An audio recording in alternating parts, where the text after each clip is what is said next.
नमस्कार मित्रांनो, आज आपण इयत्ता 8वी या वर्गाच्या मराठी पाठ्यपुस्तकामधील पाठ दुसरा अभ्यासायचा आहे.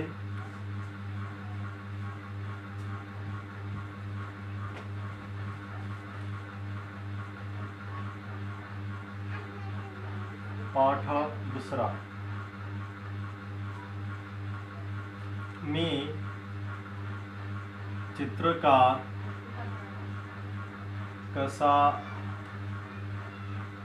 झालो. लेखक ल म कडू.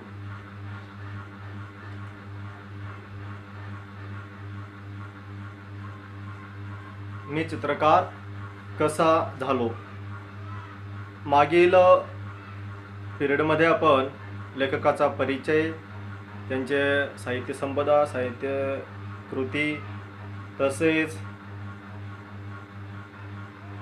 पहिला उतारा आपण अभ्यासलेलं आहे. दुसरा पॅरेग्राफ पासून आज आपण अभ्यासूया. Page number 2.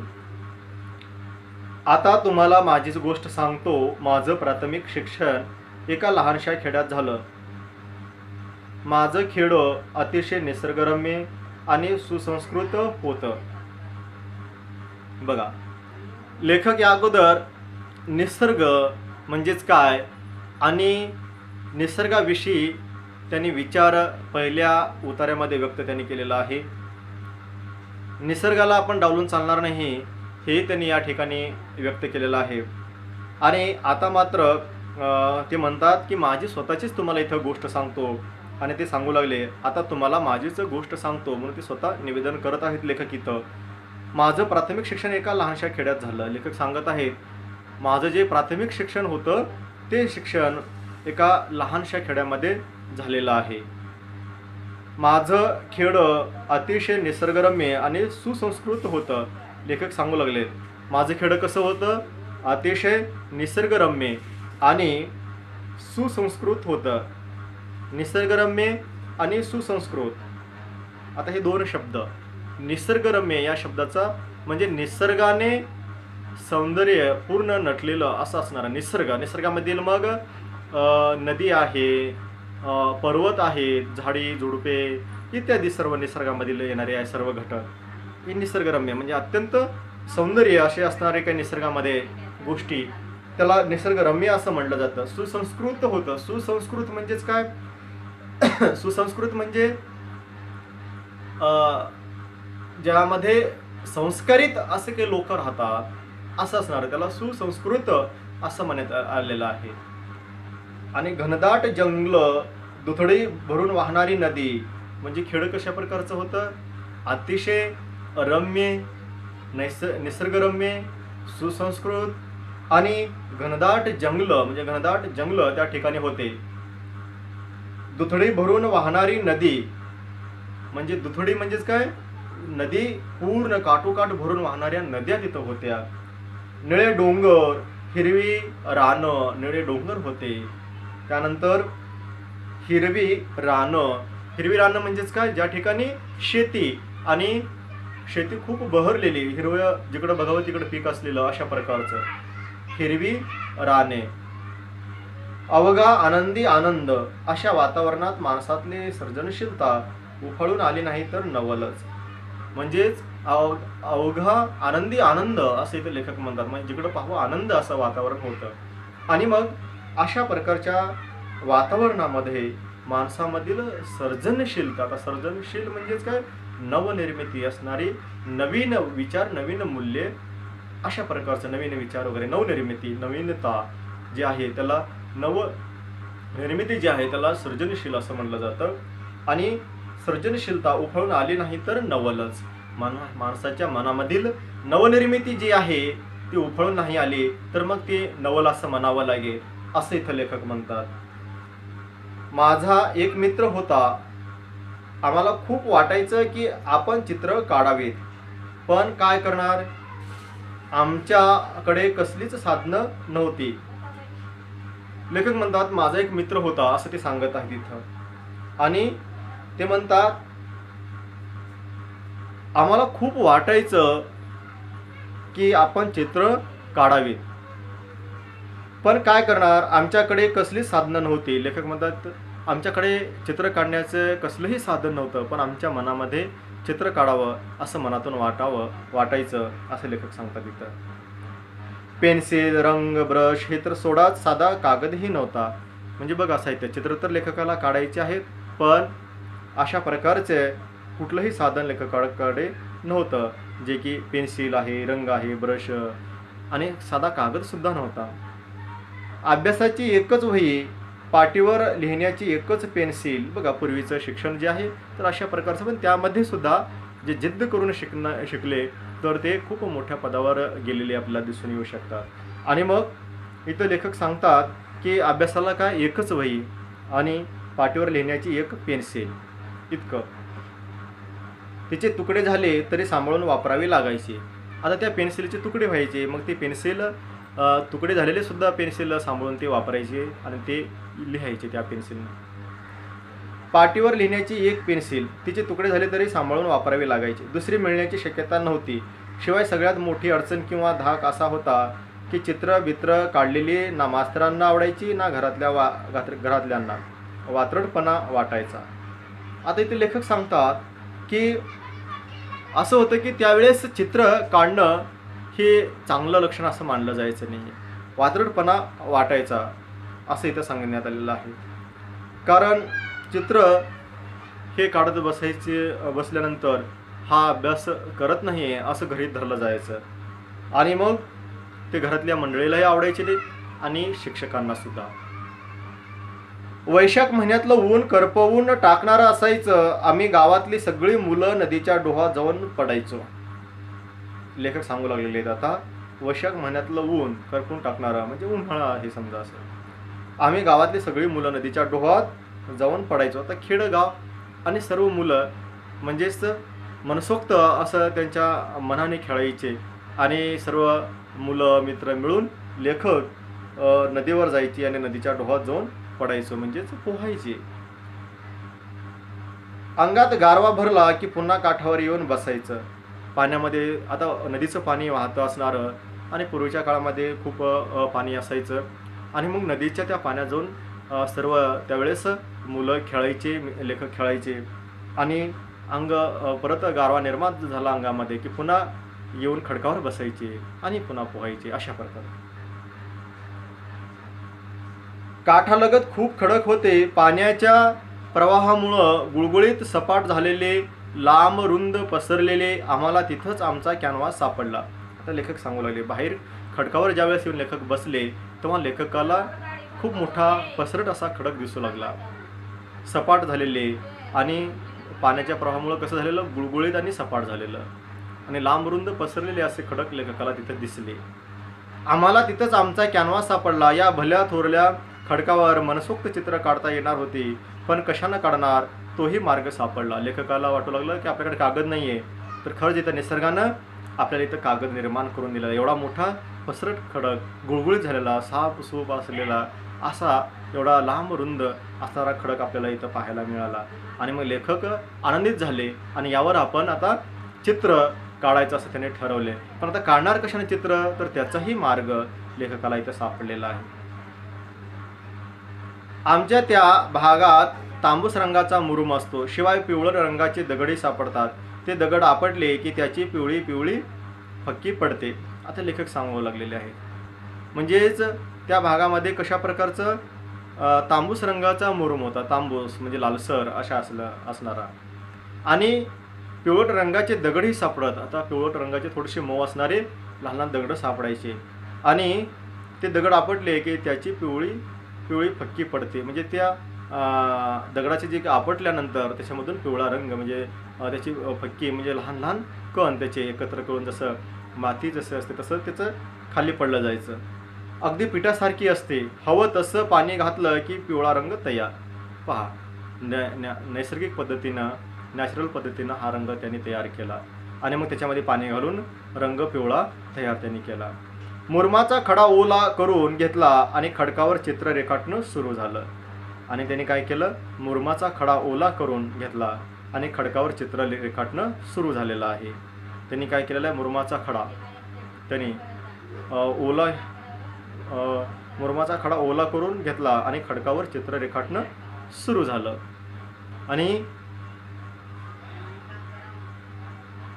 काय काढू आणि काय नको असं व्हायचं, गुडघ्यावर टेकून रेष काढण्यात दंग व्हायचो.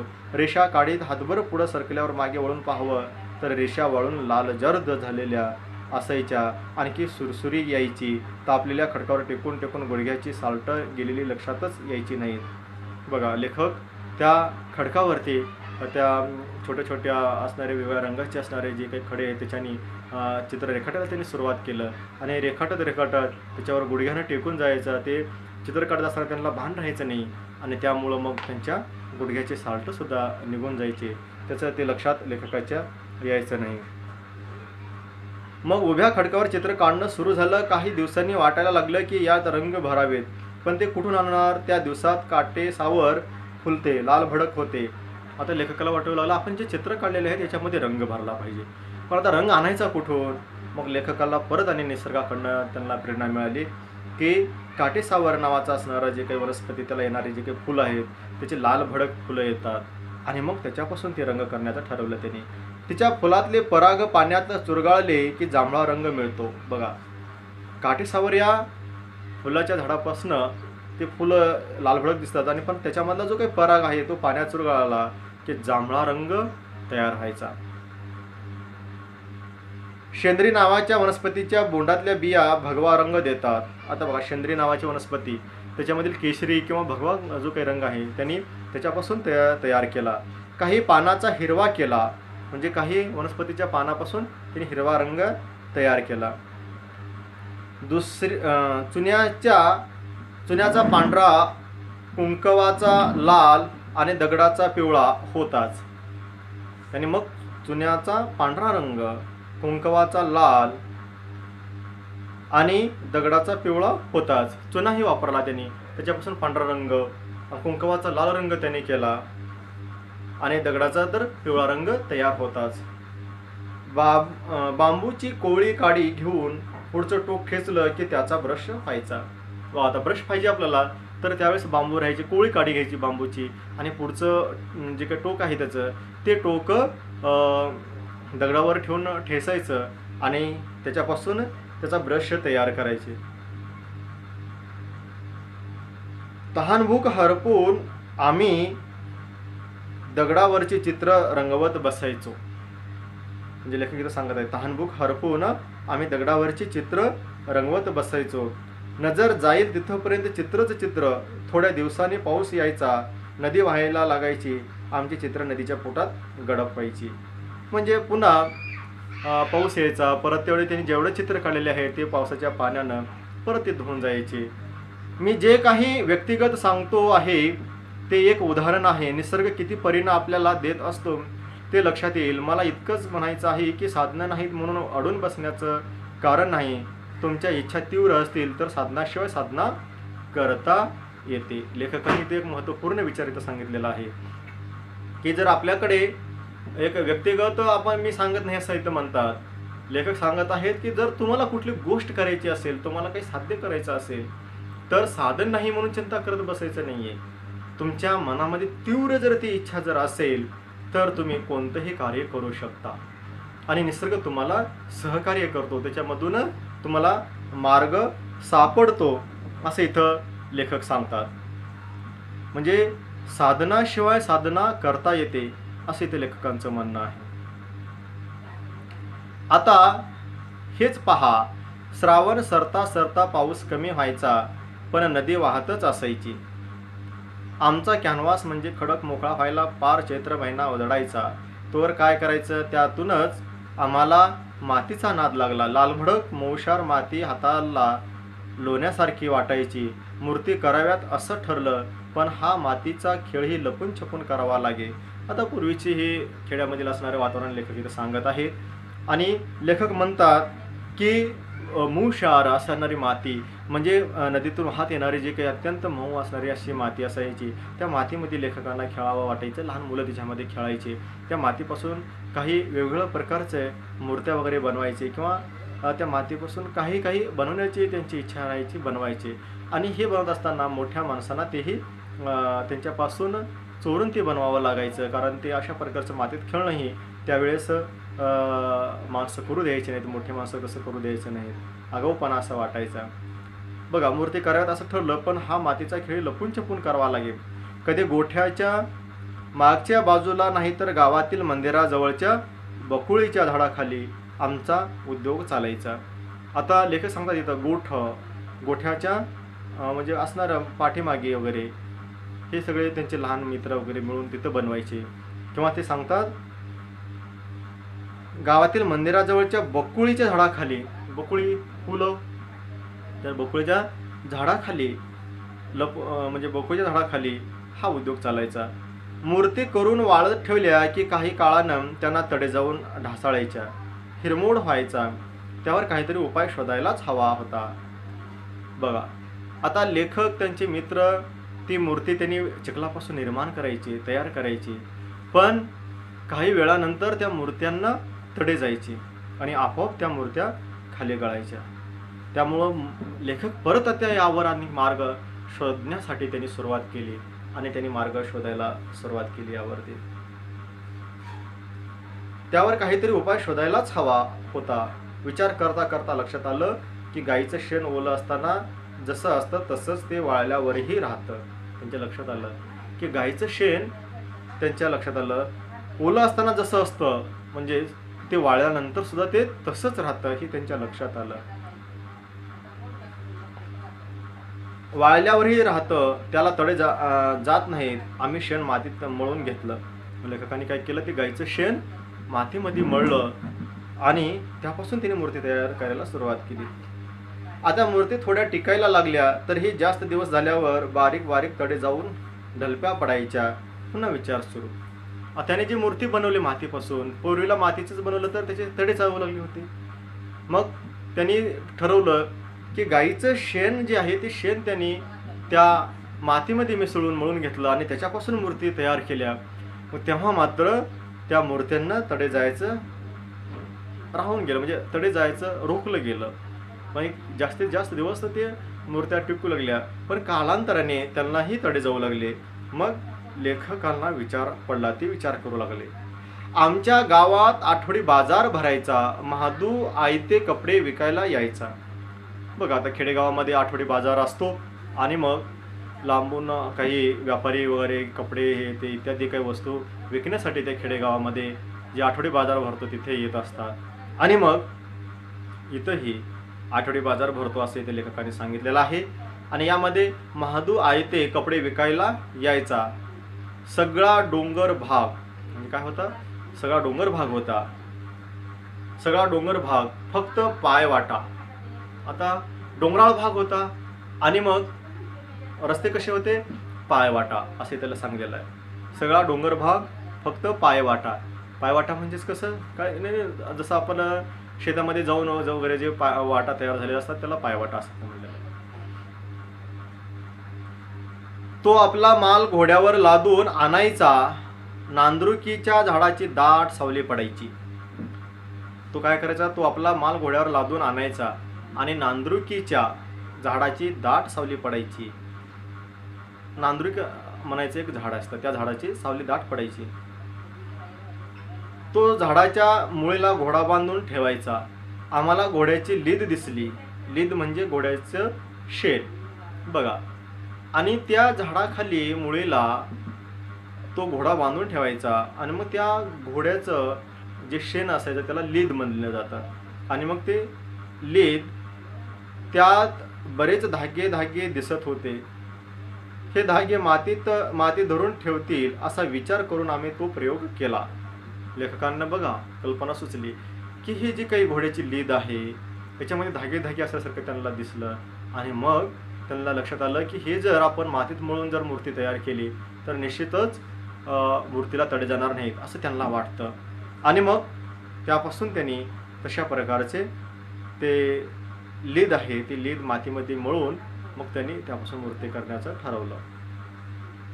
हे धागे माती धरून ठेवतील असा विचार करून आम्ही तो प्रयोग केला.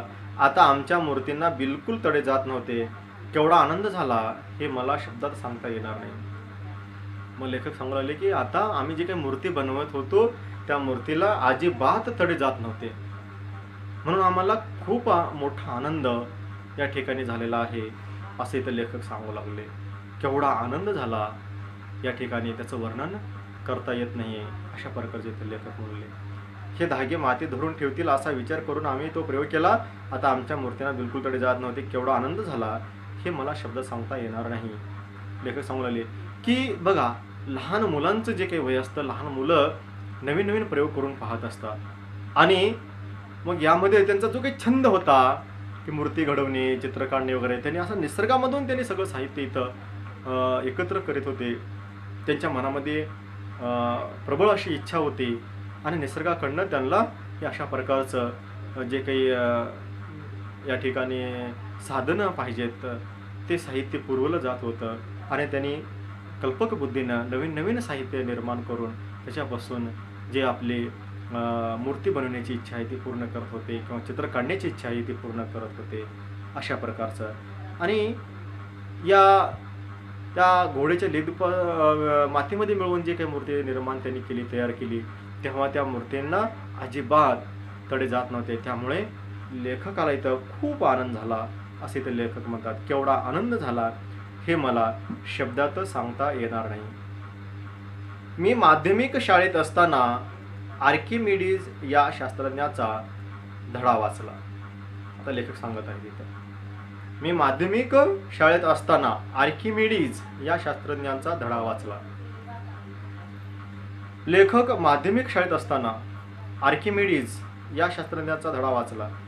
त्याला हवं होतं ते तत्व शोधण्यासाठी तो साध्या वाटणाऱ्या गोष्टीतही ते शोधत राहायचा. लेखक सांगतात आता इथं, माध्यमिक शाळेत असताना आर्किमिडीज या शास्त्रज्ञाचा त्यांनी धडा वाचलेला आहे आणि त्याला हवं होतं ते तत्व शोधण्यासाठी तो साध्या वाटणाऱ्या गोष्टीतही ते शोधत राहायचा. तो काय करायचा, त्याला जे काही हवं होतं ते तत्व शोधण्यासाठी तो साध्या साध्या गोष्टीमध्ये सुद्धा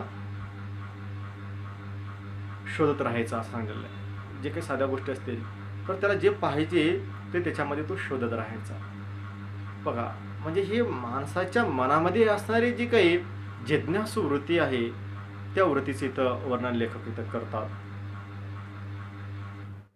ते सापडल्यावर तो न्हाणीघरात युरेका युरेका करत धावत सुटला.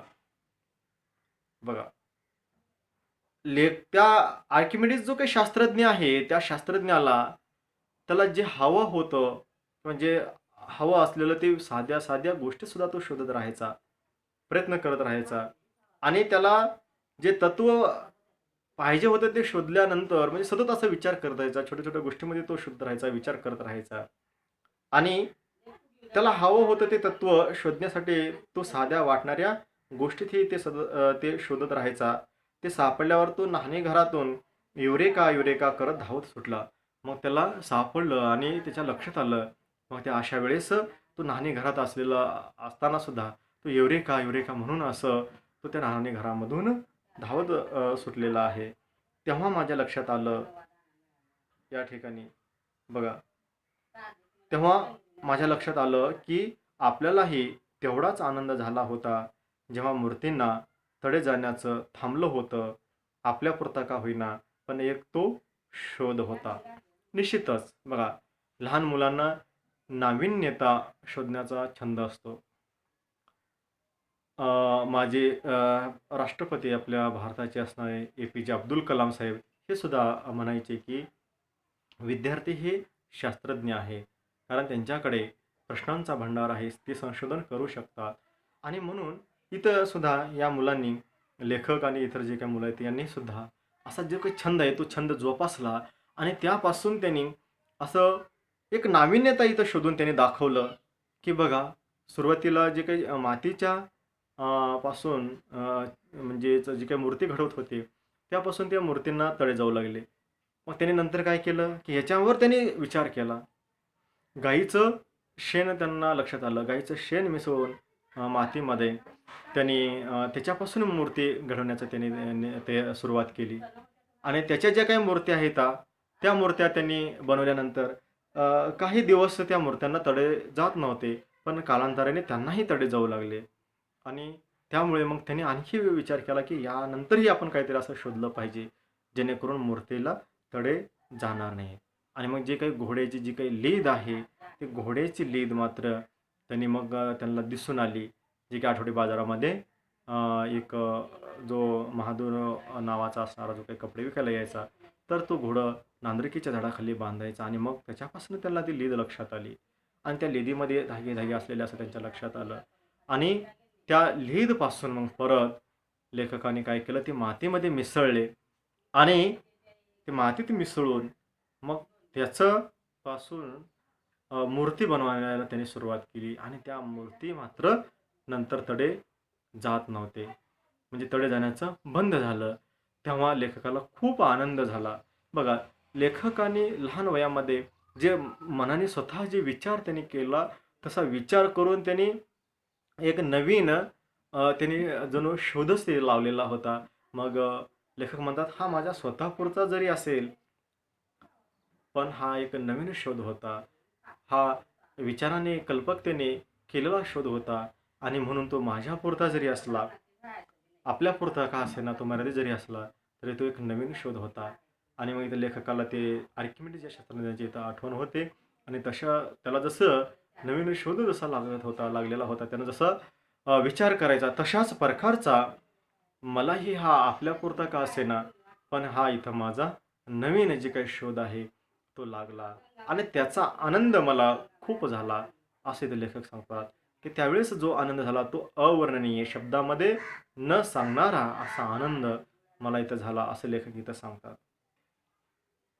मुलांनो, मी तुम्हाला एवढंच सांगेन की तुमच्या प्रत्येकात आर्किमिडीज दडलेला आहे. आता इथे लेखक सांगत आहेत, बघा काय म्हणतात. मुलांना, विद्यार्थ्यांना उद्देशून बोलतात लेखक. ते म्हणतात की मुलांनो, मी तुम्हाला एवढंच सांगेन की तुमच्या प्रत्येकात आर्किमिडीज दडलेला आहे. आर्किमिडीज शास्त्रज्ञ जो आहे, तो प्रत्येकामध्ये तुमच्यामध्ये शास्त्रज्ञ वृत्ती आहे. जसं APJ अब्दुल कलाम साहेब जसं म्हणतात की विद्यार्थ्यामध्ये प्रश्नांचं भांडार असतं, विद्यार्थी म्हणजे शास्त्रज्ञ आहेत, असं जे म्हणतात त्यांनी. तर तशा प्रकारचे इथे लेखक सांगत आहेत की तुमच्यामध्ये प्रत्येकामध्ये एक शास्त्रज्ञ दडलेला असतो, आर्किमिडीज असतो आहे. त्याला कायम जागता ठेवा. आता त्याला कायम जागता ठेवा म्हणजेच काय, तुमच्या मध्ये जे काही सुप्त गुण आहे, तुम्हाला जे काही वेगवेगळ्या ॲक्टिव्हिटीज करावं असं वाटतात, तुमच्यामध्ये एखादी नाविन्यता जे काही शोधावी असे वाटते, तर तशा प्रकारचे ते करण्यासाठी तुम्ही त्याला वातावरण द्या, प्रोत्साहन द्या, तसं करा. अशा प्रकारचे ते लेखक सांगतात. त्याला जागता ठेवा म्हणजेच काय, त्याला तुम्ही अशा प्रकारचं तुमच्यामधील जे असलेल्या सुप्त गुणाला तुम्ही वाव दिलं पाहिजे. त्याला कायम जागता ठेवा, तुमचं आभाळ कायम आनंदानं भरलेलं राहील. लास्टची ओळ बघा, तुमचं आभाळ कायम आनंदानं भरलेलं राहील. म्हणजेच काय की तुमचं, जर तुम्ही त्याला जागता जर ठेवला, तर तुमचं जे काही भविष्य आहे ते आनंदानं भरलेलं राहणार आहे. तुम्ही नवीन नवीन शोध लावाल, नवीन नवीन निर्मिती तुम्ही निश्चित इथं कराल. त्यामुळं तुम्ही सतोदित आनंदित राहाल. अशा प्रकारचं शेवटचा इथे लेखकांनी शेवटच्या ओळीमध्ये सुद्धा लेखक सांगतात.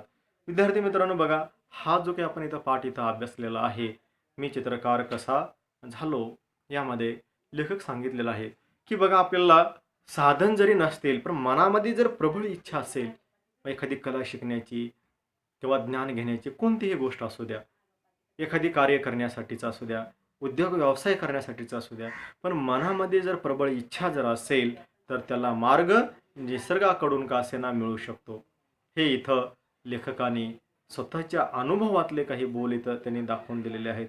लेखक स्वतः सांगितलेले आहेत की बघा, लेखकाचं खेडगाव कसं, म्हणजे त्यांचं जन्मगाव वगैरे खेडगाव होतं, निसर्गाच्या सानिध्यामध्ये असलेलं. आणि मग ते सांगतात, निसर्गाचं वर्णनही त्यांनी केलेलं आहे.